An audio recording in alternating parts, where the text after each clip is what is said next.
Pada mulanya Allah menciptakan alam dan manusia sempurna, dan Tuhan menyatakan bahwa semuanya sungguh amat baik. Tuhan sangat mengasihi manusia, dan Tuhan pun menyediakan semua kebutuhan manusia, bahkan Dia menyediakan biji-bijian dan tumbuh-tumbuhan sebagai makanan manusia. Semuanya dalam pengaturan Allah. Manusia hidup harmonis dengan alam, penuh damai sejahtera, sukacita, dan hidup berkelimpahan. Tetapi manusia mengikuti kehendaknya sendiri. Mereka melanggar perintah Allah, akhirnya manusia jatuh ke dalam dosa, terpisah dari Allah.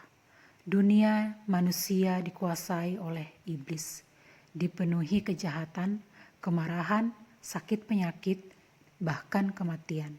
Dan rusaklah semua tatanan Allah.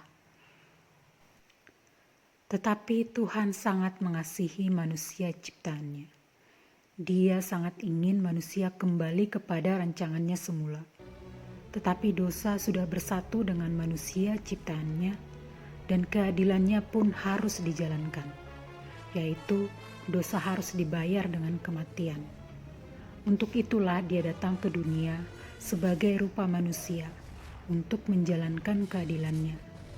Dia datang untuk membayar dosa kita dengan kematiannya di kayu salib. Penyakit kita ditanggungnya, dan oleh bilur-bilurnya kita menjadi sembuh.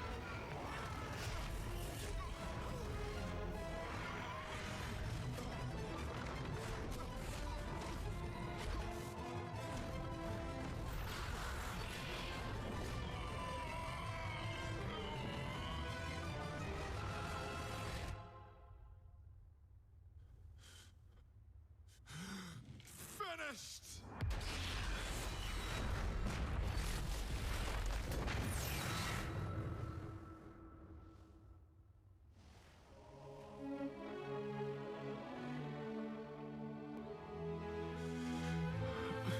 Father, into your hands I commit my spirit.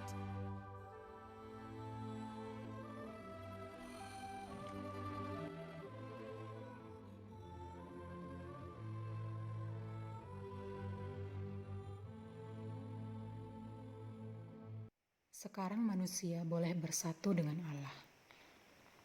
Roh Allah tinggal di dalam hati kita, dan kita boleh hidup berlimpah sukacita dan merdeka dari dosa dan sakit penyakit.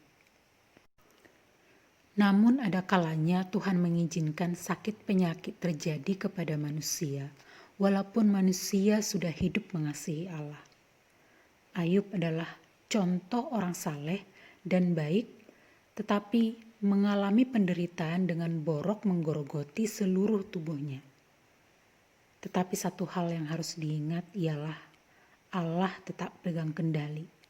Dia punya rencana yang besar untuk setiap apapun yang terjadi atas seizin Tuhan.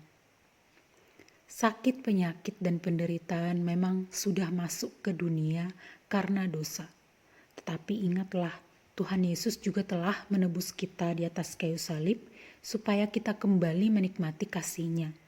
Dia menginginkan supaya kita hidup dalam kelimpahan kasih-Nya, terlindung dari segala sakit penyakit dan kutuk dosa. Nah, apakah perintah Allah supaya hidup kita tetap terpelihara? Yang pertama, kita harus tahu bahwa tubuh kita adalah bait Roh Kudus. 1 Korintus 6 ayat 19-20 berkata, "Atau tidak tahukah kamu bahwa tubuhmu adalah bait Roh Kudus yang diam di dalam kamu, Roh Kudus yang kamu peroleh dari Allah, dan bahwa kamu bukan milik kamu sendiri, sebab kamu telah dibeli dan harganya telah lunas dibayar. Karena itu, muliakanlah Allah dengan tubuhmu." Yang kedua, kita harus merawat tubuh kita. Efesus 5 ayat 29 berkata, "Sebab tidak pernah orang membenci tubuhnya sendiri, tetapi mengasuhnya dan merawatinya, sama seperti Kristus terhadap jemaat." Yang ketiga, kita harus mau diatur oleh Tuhan. Amsal 4 ayat 20-22 berkata, "Hai anakku, perhatikanlah perkataanku, arahkanlah telingamu kepada ucapanku. Janganlah semuanya itu menjauh dari matamu, simpanlah itu di lubuk hatimu, karena itulah yang menjadi kehidupan bagi mereka yang mendapatkannya dan kesembuhan bagi seluruh tubuh mereka.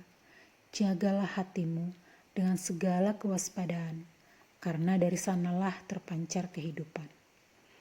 Roma 6 ayat 23, "Sebab upah dosa ialah maut, tetapi kasih karunia Allah ialah hidup yang kekal dalam Kristus Yesus Tuhan kita." Demikianlah kita harus menjaga pemberian Allah, yaitu tubuh kita sendiri, karena tubuh kita adalah tempat kediaman Allah, dan lewat tubuh kita Allah bekerja untuk memperluas kerajaannya di dunia ini. Dan juga tetaplah menjaga hati, karena dari sanalah terpancar kehidupan, yaitu kehidupan Tuhan kita Yesus Kristus yang tinggal di dalam hati kita. Amin.